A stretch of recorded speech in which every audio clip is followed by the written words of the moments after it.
Hoy nos vamos a meter con una de las preguntas más delicadas y con más peso en la historia de Occidente, una pregunta que está en la raíz de siglos y siglos de conflicto. Vamos a explorar, basándonos en el análisis de varios expertos, la complejísima relación entre el Nuevo Testamento y el judaísmo. Imaginen esto. Por 2000 años, la respuesta que se ha dado a esta pregunta ha tenido consecuencias, devastadoras.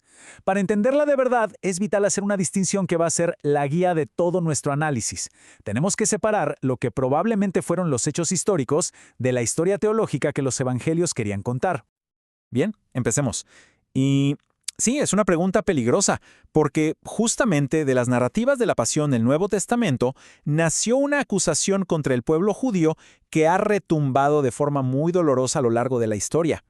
El corazón del problema está en cómo los evangelios nos presentan los eventos que terminaron en la crucifixión. Por eso es tan importante diferenciar entre el evento en sí y el relato que se construyó sobre él. Ojo, no son lo mismo, y en esa diferencia está la clave de todo. Y para hacer esto, vamos a usar una distinción fundamental que hace el académico Simon Legas. Por un lado, los acontecimientos históricos más probables, y por el otro, la historia que los evangelistas decidieron contar con un propósito muy específico. Ahora, fíjense en este contraste porque es clave. A la izquierda, lo que la mayoría de los historiadores reconstruyen. El arresto lo inician las autoridades del templo, sí.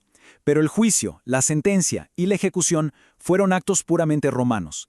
A la derecha, la historia que todos conocemos, un juicio judío ante el Sanedrín y una multitud enfurecida pidiendo la muerte de Jesús, mientras el gobernador romano Poncio Pilato se lava las manos. Son dos versiones muy diferentes.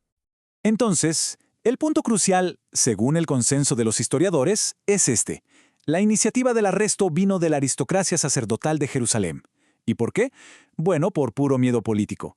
Temían que un predicador tan popular, con aires mesiánicos, pudiera provocar una revuelta y con ella una respuesta brutal de Roma. Pero la responsabilidad final, o sea, el juicio y la crucifixión, recayó directamente en la autoridad romana. El papel de la multitud, que es tan importante en los evangelios, se considera históricamente muy poco probable. Y aquí es donde llegamos al gran misterio. Si la historia apunta a Roma, ¿por qué los evangelios nos cuentan una historia tan distinta?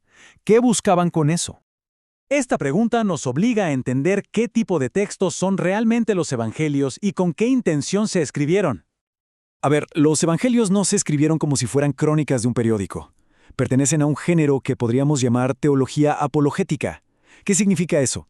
Que su objetivo no era documentar los hechos con precisión milimétrica, sino persuadir, explicar y defender la nueva fe cristiana. Su meta era, ante todo, teológica. Y esto nos da una pista gigante. Para el judaísmo de la época, la idea de un Mesías crucificado era una contradicción total, un escándalo. Se esperaba un Mesías rey, victorioso, no una víctima ejecutada por el imperio. Así que los primeros cristianos tenían una necesidad urgente, crear una narrativa poderosa que explicara este aparente fracaso y le diera un sentido divino. Ahora vamos a ver cómo ese propósito teológico fue llevando a que la narrativa, poco a poco, fuera cambiando el foco de la responsabilidad. La fue alejando de los romanos, con quienes los cristianos no querían problemas, para ponerla sobre las autoridades y el pueblo judío. Aquí se ve una progresión clarísima. En las cartas de Pablo escritas apenas 20 años después de los hechos, ya se habla de una culpa generalizada. Luego, el Evangelio de Marcos, que es el más antiguo, enfoca la culpa en los líderes, en el Sanedrín. Mateo va un paso más allá y la extiende a todo el pueblo. Y ya para cuando se escriben Lucas y Juan, más tarde, esta tendencia se consolida y la narrativa de la responsabilidad judía es casi total. O sea, esta estrategia narrativa tenía una función muy clara. Al presentar la muerte de Jesús como el resultado de un conflicto interno judío, de una pelea de familia, los primeros cristianos podían mostrarse ante el poder de Roma como un grupo inofensivo, sin intenciones de rebelión contra el imperio. Ahora, vamos a detenernos un momento en el Evangelio de Mateo, porque es un caso de estudio fascinante de esta dinámica tan compleja, como lo analiza el experto Daniel Marguerat. Y aquí está la gran paradoja. Por un lado, Mateo es el evangelio más judío de todos. Jesús mismo dice que su misión es solo para Israel y sus enseñanzas están súper arraigadas en la ley judía, pero al mismo tiempo es el que contiene la polémica más dura y la acusación más directa, poniendo en boca de todo el pueblo la responsabilidad por la muerte de Jesús. Este es quizás el versículo más trágico y tristemente famoso de todo el Nuevo Testamento. Una frase que, leída de forma literal, se ha usado por siglos para justificar el antisemitismo y la persecución. La conclusión de los académicos es contundente. Es casi seguro que esta frase nunca se pronunció. Es una construcción teológica del autor del Evangelio, escrita décadas después. ¿Con qué fin? Para interpretar una tragedia posterior, que fue la destrucción del Templo de Jerusalén en el año 70, como si fuera un castigo divino por la muerte del Mesías. Y este es el contexto histórico que no podemos olvidar. El Evangelio de Mateo se escribe después del año 70, en un momento de trauma y de crisis brutal para el judaísmo. La amargura y la polémica del texto hay que entenderlas como parte de una disputa interna muy dolorosa, una especie de rivalidad entre hermanos enemigos en medio de una catástrofe nacional.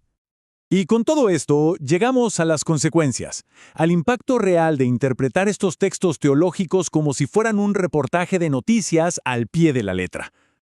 El punto final y, para mí, el más importante es este.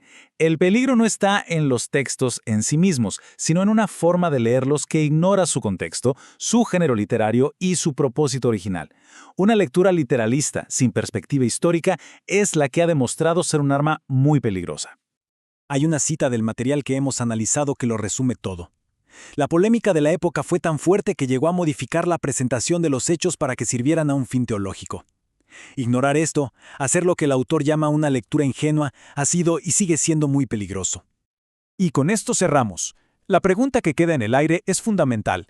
Entender el por qué y el cómo se escribieron estos textos antiguos no busca anularlos, sino todo lo contrario. Nos invita a leerlos con más responsabilidad, entendiendo la enorme distancia que nos separa de su mundo y reconociendo el impacto que su interpretación ha tenido y puede seguir teniendo en el nuestro.